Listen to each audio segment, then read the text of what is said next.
So, I've had the privilege this week of having great conversations in Discord and hearing all the ideas that everybody in the community has about should Orruk Warclans be split into two books, and will they be split into two books? But that, of course, is all speculation brought to you by patrons, Wybarian and Baron of Dice. Oops. So, what are the pros of splitting? Like, there are some advantages for the army to be split into two books. For those of you that don't really know, Orruk Warclans has been one book for many, probably since Fantasy, right? Because in Fantasy, it was Orcs and Goblins, and then in Age of Sigmar, they kind of had the two, like the Bone Splitters and the Iron Jaws, and then they added in the Cruel Boys, and then we were all together in third under one book, and then Bone Splitters are gone, and now there's very much a distinct like Iron Jaws and Cruel Boys, and Big Waaagh has taken a back seat. Big Waaagh was like the orc army to play in third. So what are the pros of splitting? So people argue that they'll get more attention, that if Orruk Warclans was split into two books, that each book would get the same amount of attention as Orruk Warclans does in total. So this would include things like lore, rules, models, etc., etc. They would also be, another advantage is they would be more clearly branded for new players. So why are these the only two armies under one roof? Why is it that the dwarves and the elves all get their own books, but orcs only get one book? And then, so for new players, it's like, I want to play Iron Jaws. Well, it's actually not Iron Jaws, it's actually Orruk Warclans. It's like two armies, but it's only one army, kind of, right? Like, it would be more clearly obvious to newer players what the deal is, right? They would also be consistent with other armies, like I said, dwarves and elves and orcs. Like, why are orcs the only ones under two books? It also, one of the pros of splitting is that it gives each of the two halves of the Orruk Warclans a little bit more of their own identity.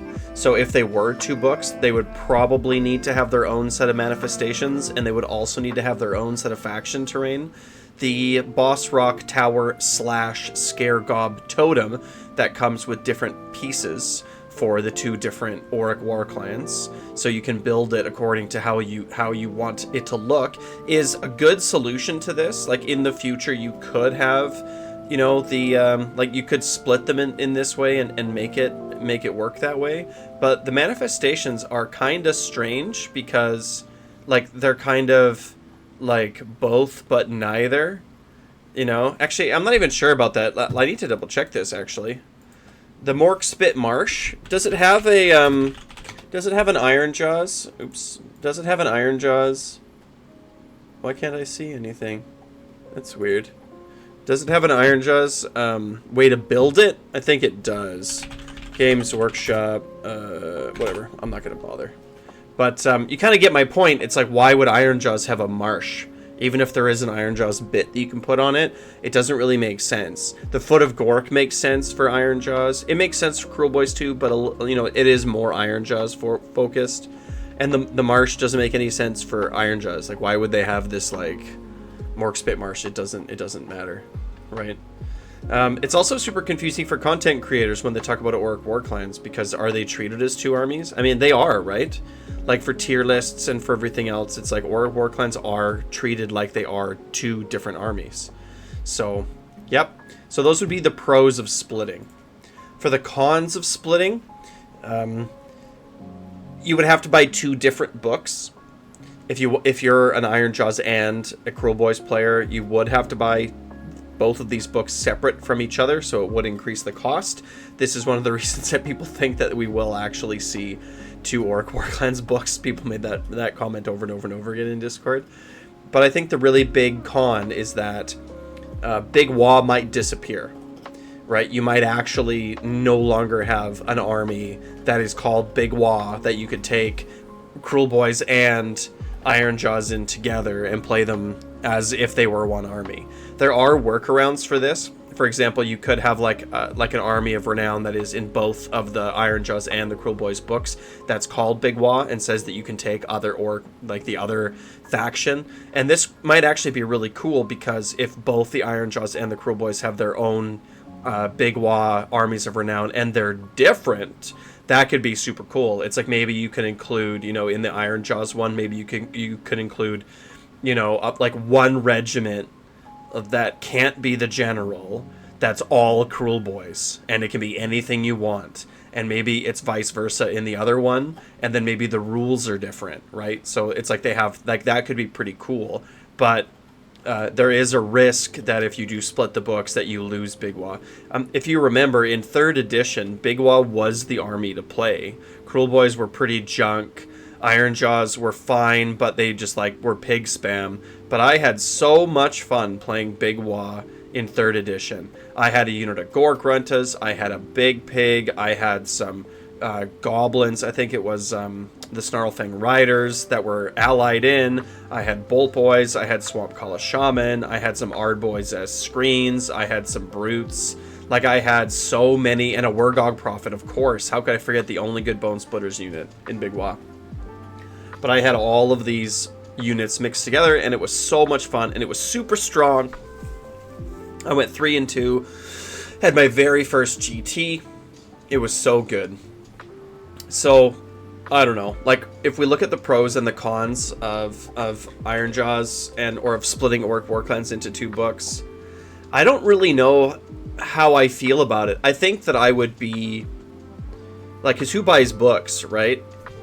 If we're being real, I don't think that they would get more attention if they get split. I think they'd get the same amount of attention. So I don't feel like that's a very powerful argument. Like, it's not like GW's all of a sudden going to care way more about Orruk Warclans or destruction in general, right? I think that it being more clearly branded to new player. I literally had someone today message me, actually in Discord. Shout out to my patrons here. But who was it again? It was Alberta? No, Canuck. I want to say, yeah, Age of Canuck. He asked, like, so as a new Ironjawz player, is it necessary to get Kruleboy units as well, or only if I'm going to, plan on playing Big Waaagh? So there is confusion that, like, Ironjawz and Orcs are, or Ironjawz and Kruleboyz are under the same roof. So that is a relatively powerful argument for pros of why the book should be split. Consistent with other armies, that's another pretty good argument.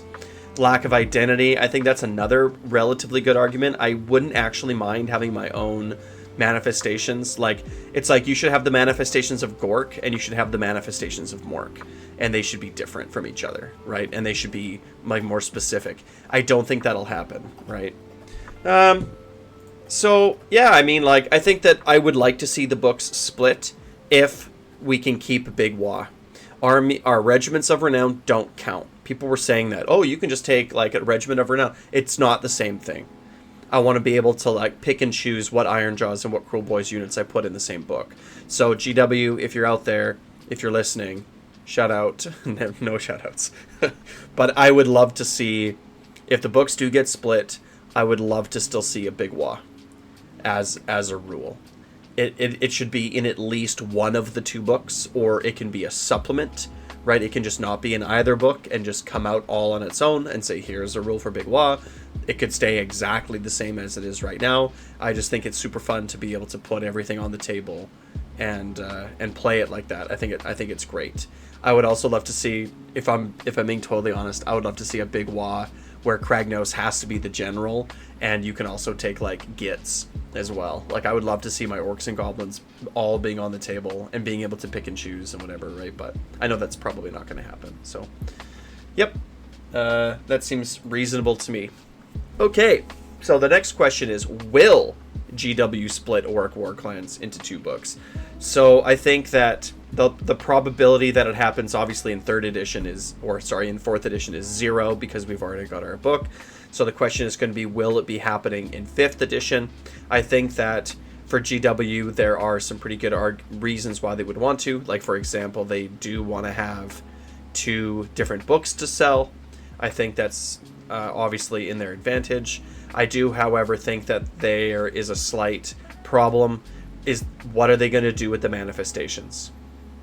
Right? Like, the manifestations have to belong to one army or the other, because they come in a kit. So if they suddenly tell all the Ironjawz players, like, hey, the manifestations that you have for your army aren't good for your army anymore, and they're basically useless. If you're not a Cruel Boys player and you have the manifestations of Gorka Morka, then you have to just buy a new set of manifestations. I think that would be a really bad PR move. So if they do keep the books the same, GW is not going to be able to split the tower and the manifestations. They're going to have to stay with both armies. So as long as that's kind of what their plan is, I think that's the way to do it, right? It's like the faction training and manifestations stay good for both armies.